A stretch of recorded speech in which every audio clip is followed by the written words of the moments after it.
This is Let's Talk with Minister Charles, and as I promised you, I'm back.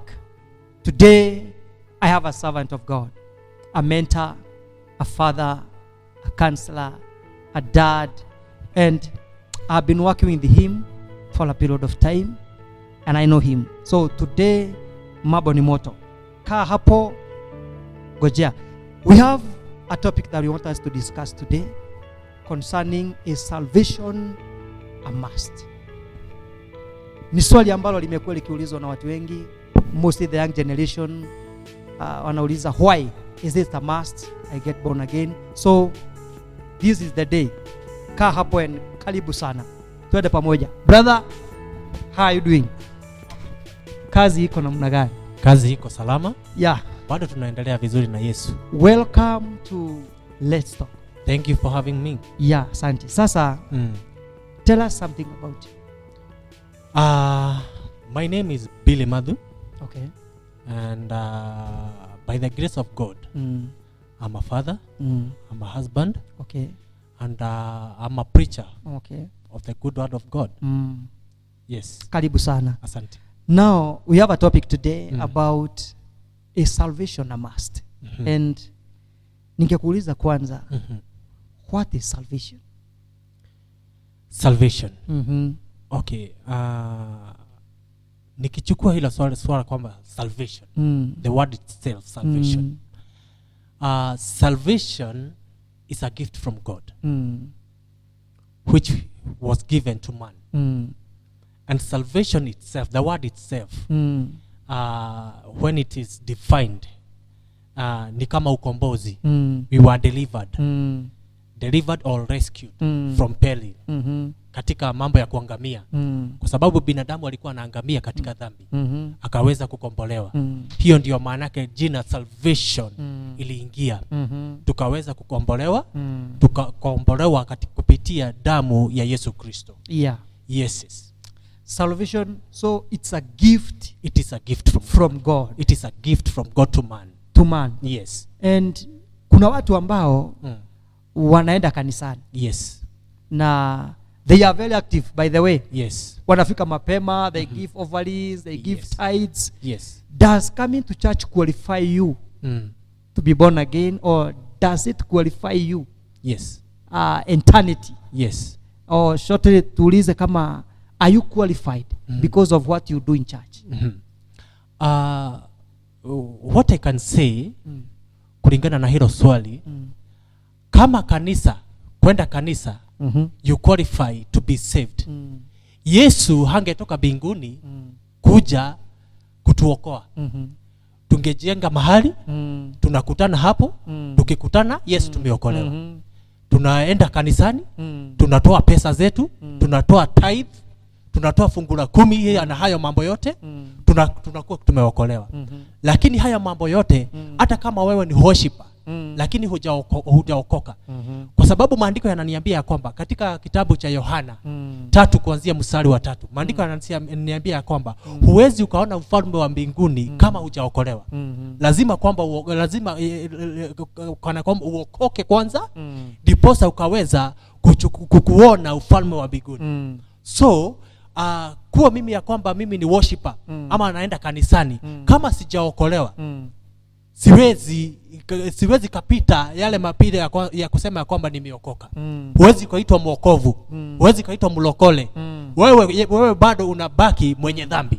Hata kama unaimba vizuri, you are still a sinner. Hata kama unaruka, unaguza mabati. Worship does not qualify you. No, it doesn't. Kuingia binguni. It doesn't. Tithe mzuri. It doesn't. Does not qualify you. It doesn't. Kwenda binguni. It doesn't. I remember wakati wa zamani, watu walikuwa wanapeleka ng'ombe, wanatoa mbuzi, wenye walikuwa na uwezo wanatoa hata ndume. Na unanunua ndume of like 100,000, unapelekea kuhani, unamwambia sacrifice this for me. Hebu niambie, kama ingekuwa ni wakati huu ambao tunatoa zile vitu, wokovu unaona ungekuwa namna gani? Wokovu ungepata shida. Kama huo ndio ungeitwa wokovu, ungekuwa na shida mingi sana. Kwa sababu nikiangalia katika enzi za kina Musa, za kina Abraham. Abraham alikuwa na mbuzi mingi, lakini sio wote walikuwa na mbuzi na ng'ombe mingi. Maandiko yananiambia kwamba hata wenye walikuwa wanaenda kutoa dhabihu, kuna mwenye alikuwa anatoa ng'ombe, kuna mwenye alikuwa anatoa mbuzi, kuna mwenye alikuwa anatoa ile ndege, kuna hata mwenye alikuwa anaenda na ile kinyesi ya ng'ombe ya ndege kutoa dhabihu, kwa sababu wote hawakuwa wametoshana. Na kama kutoa dhabihu ingekuwa ni kutoa mbuzi, mtu kama mimi singeliweza, kwa sababu hata mbuzi ya Christmas sikupata. Sikuweza kununua. Hukwenda kununua watoto Christmas. Sikuweza kununulia watoto wangu mbuzi ya Christmas. Ulikula sukuma. Niliambia mama watoto wapitie pale kwa butchery, angalau apitie anunue kakilo kamoja kanyama, aende atengeneze. So singeweza. Kama kuokoka ni kutoa yale wale wanyama. Lakini kwa sababu tuliokoka kupitia neema, ikakuwa ni neema, Yesu akajitolea. Kwa sababu maandiko yananiambia kwamba katika kitabu cha Yohana 3:16, for God so loved the world that he gave his only begotten son. Alitoa mwana wake wa kipekee ndiposa akapunguza ile kazi. Watu wasishughulisha sana. Mtu tu akae Yesu asulubiwe ndiposa ukaweza kuokoka. Yes. Kwa hivyo kama ingekuwa ni mbuzi na ng'ombe, wokovu ingekuwa hakuna uhakika. Hakuna uhakika. Hata mimi ndugu nakaa kama wewe, kama ingekuwa ni mbuzi, tayari sina mbuzi, sina kuku. Hivyo naona ningekuwa na safari ngumu. Hapo ni kweli. Na nilikuwa ninauliza kuna manufaa gani ya kuokoka? Sababu kuna watu ambao nimewaona wamekaa kanisani most of the time. Yes. Akona miaka 10. Mwingine akona miaka 5. Hapo ni kweli. Lakini unapata wanajiuliza, nimekutumikia kwa miaka mingi, lakini naangalia watu wa mataifa, naona wanaendelea kunawiri. Yes. Wanaendelea kubarikiwa. Hapo ni kweli. Wanatazama wanaona as if they are losing the point ya kuwa kanisani, whereas the world are getting better, they are getting blessed. Tujiulize, kuna manufaa ya wokovu? Manufaa ni mengi sana brother. Manufaa ya wokovu, na ndiposa Yesu, na ndiposa Mungu mwenyewe. Tukiangalia kutoka mwanzo, Adamu alikuwa na manufaa gani kabla si Mungu? Kwa sababu Adamu yeye mwenyewe ndiye alimfanya Yesu akakuja akiwa kama Adamu wa pili, kuja kutuokoa, kwa sababu yeye mwenyewe ndiye aliyetenda dhambi. Sasa ndiposa na sisi tukaitwa wenye dhambi, tukaingia katika ile process ya kukuja kufanyiwa ukombozi, kukombolewa katika dhambi.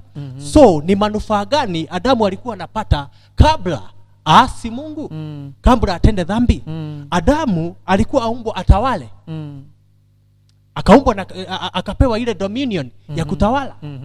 So alikuwa tawale ulimwengu, awe na uhusiano mzuri na Mungu, waongee hapa kwa hapa. So ile kitu ya kwanza ambayo ilipotea wakati Adamu alimuasi Mungu ni uhusiano wake na Mungu. Na huo uhusiano ndio ulikuwa urudi ndio tulipata baada ya kupata kuokolewa.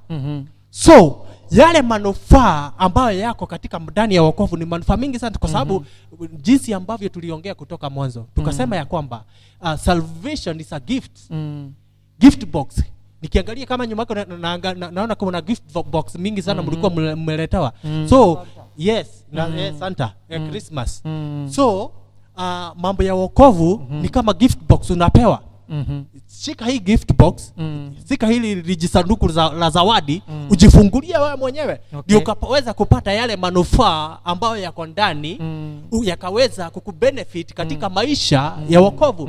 Wacha nikwambie jambo la kwanza, kabla ufungue lile lijisanduku, unapata the unmerited favor, kibali ambacho haujafanyia kazi. Na hicho kibali ndicho sasa kinakuelekeza katika kulifungua lile sanduku, kwa sababu unakuta watu wengine, kuna jambo umeniuliza, kuna watu ambao waka katika wokovu, maybe wamekaa kwa wokovu, bla bla bla na hayo mambo mingi. Maandiko yananiambia katika Yohana 14:6 ya kwamba Yesu mwenyewe ndiye njia. Kuna watu katika wokovu lakini wanajitafutia njia zao za kando. wanapitia njia zao za kona, hawapitii ile njia ya Yesu. Ile njia tunasemanga karungufe. Na kwa Yesu na kwa wokovu hakuna karungufe. Hakuna kupitia kando, ni kufuata Yesu na kufuata Yesu kamili. Ukaweza kupata yale manufaa kati yako ndani ya wokovu.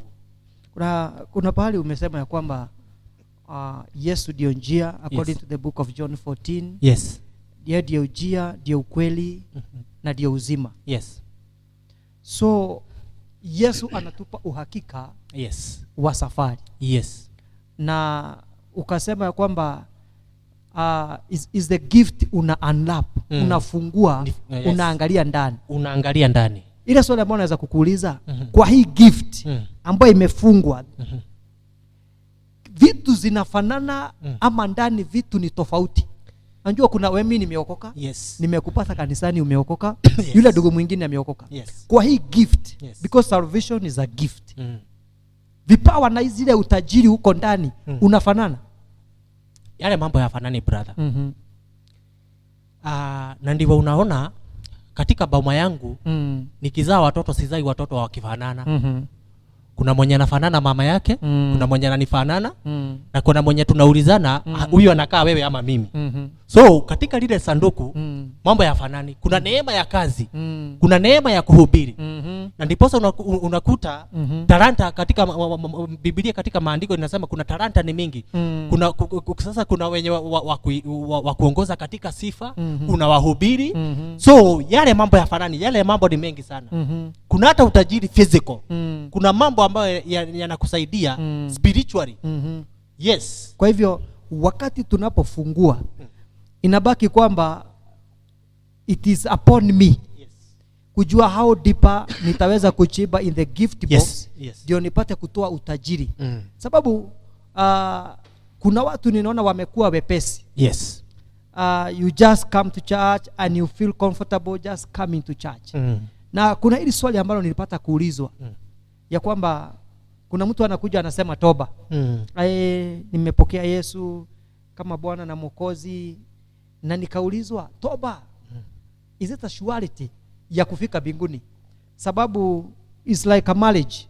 Naweza kuja hapa na niambie bibi yangu from today I love you mpaka ni mbembe, and then I go around and then pastor aseme you may now kiss the bride. And I kiss her.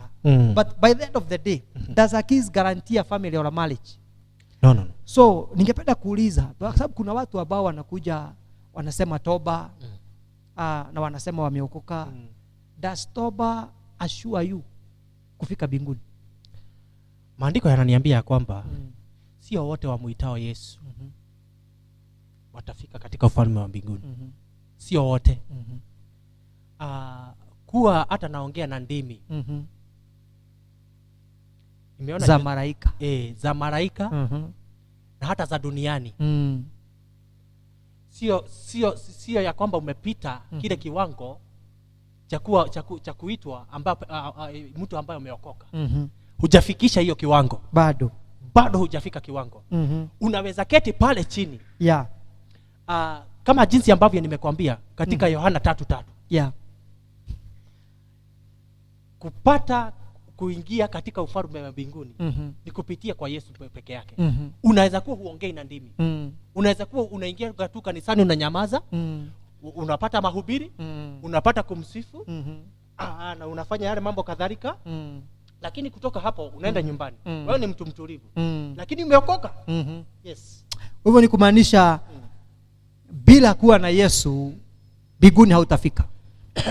Sifu ukiwa ndani ya Yesu. Toa matoleo ukiwa ndani ya Yesu. Kama ni kuja kanisani ukiwa ndani ya Yesu. Kuna hili swala ambalo limekuwa likisumbua watu wengi sana. About the 19th, 18th century na 21st century. Kuna watu ambao wanaona wale ambao walikuwa wameokoka 1980 ni kama kidogo walikuwa hawajachanuka. Lakini wale wa 21st century ni kama kuna wokovu ambao umekuja ambao tunataka kuurebesha. Beautifying salvation. Unaweza zungumzia hii swala namna gani? Nikiingia katika hili swala, na hili swala kwa huu wakati ambao tunaishi liko sana. Kwa sababu tuko na watu ambao tuko na generations kadhaa.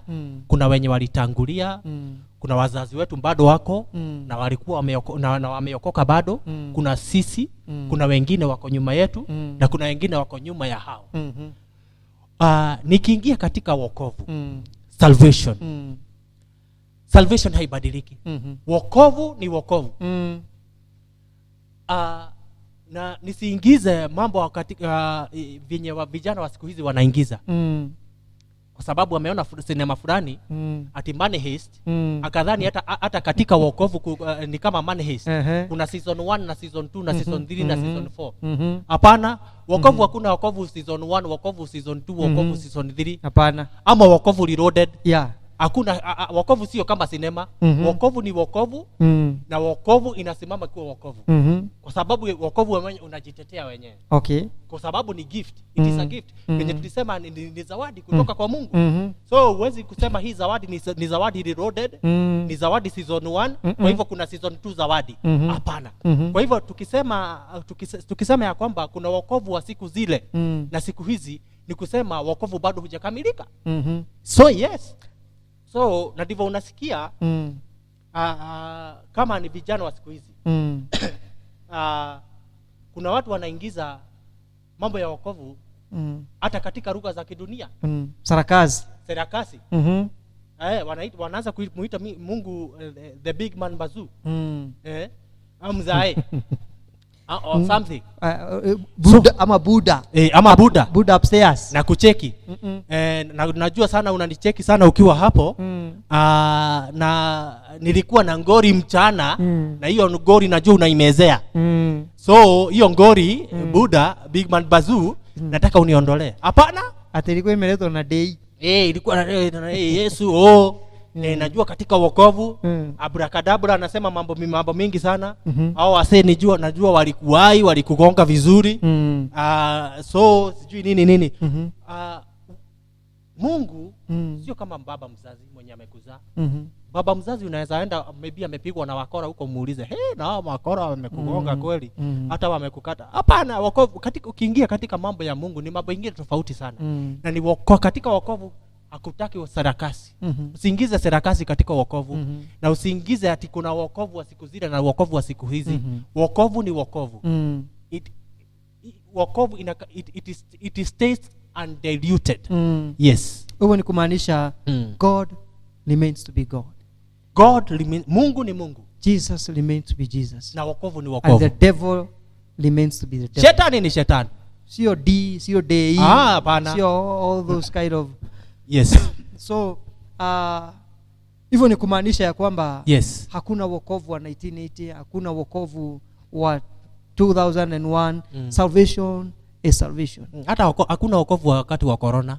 Hapana. Wokovu ni wokovu. Wokovu ni wokovu. Hivyo ni kumaanisha yes, kwa ufupi kama naweza kukuambia sijajua Yesu. Yes. Nikwambie nisaidie kumjua Yesu. Yes. How can you summarize ya kwamba is it a must for me to be born again? How can you summarize? Sijamjua Yesu. Yes. Nataka kukupa nafasi hii. Uniambie how can I know this Jesus?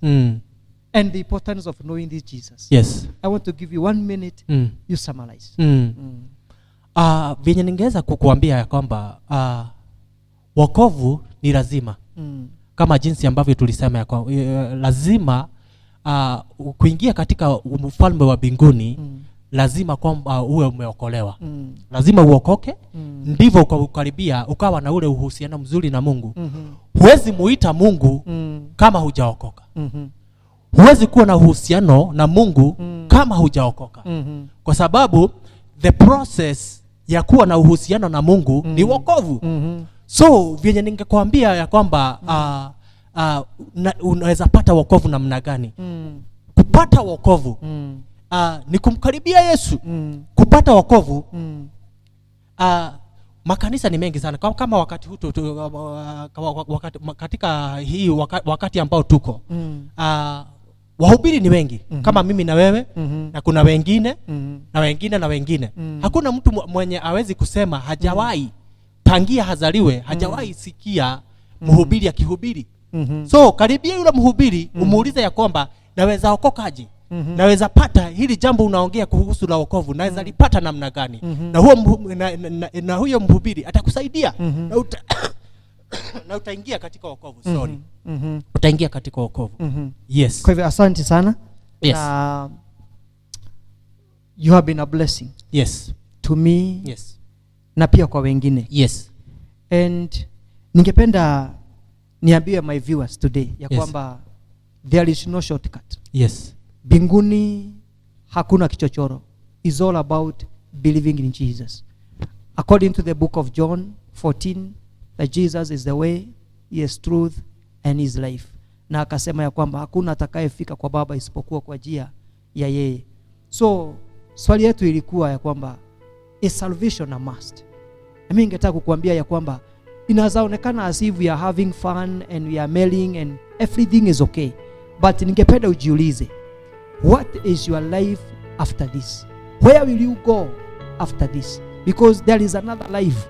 Others believe in reincarnation, lakini all of us believe that ya kwamba kuna maisha ambayo inakuja. Jesus gives us the assurance. Anatupa uhakika ya kwamba baada ya maisha haya there is a place that he went to prepare for us. Na tena zaidi akatuambia ya kwamba that he gave us the reconciliation between us and God. Kwa hivyo alitupa mapatano katika baadhi ya sisi na Mungu, watu ambao walikuwa wametengwa. Na tena akatupa nguvu na akatupa uwezo na ambayo tulikuwa tumepoteza, kama vile mnanajua leo amesema ya kwamba in the beginning what we lost as mankind, we lost the authority, we lost the dominion. Ndio maandiko inasema that we were delivered by Jesus from the dominion of darkness to the kingdom of his son. So we can rejoice today. Salvation is knowing Jesus. Na ndio John akasema in the book of 1 John 5 and verse 5 that who can overcome the world is only one man who believe that Jesus is the Son of God. Kwa hivyo, is salvation a must? My answer and our answer today is that salvation is a must. If you want your eternity to be saved, Jesus is the way. So this is Let's Talk, and be blessed. Brother, thank you so much for coming, availing yourself. You are a blessing and barikiwa sana. Amen. So tupatane in the next show. Karibu sana and God bless you. Asante. If you have any question, any comment, or any topic that you want us to discuss, or see this is a platform for you. So hapo chini you may let us a comment and we are going to discuss it together because of you. And I know you have a friend, you have a colleague, you have a brother, you have a sister. You can share. And if you are a new member, please remember to subscribe. Hapo chini kuna kidude, and let us tupatane in the next show. So barikiwa sana. So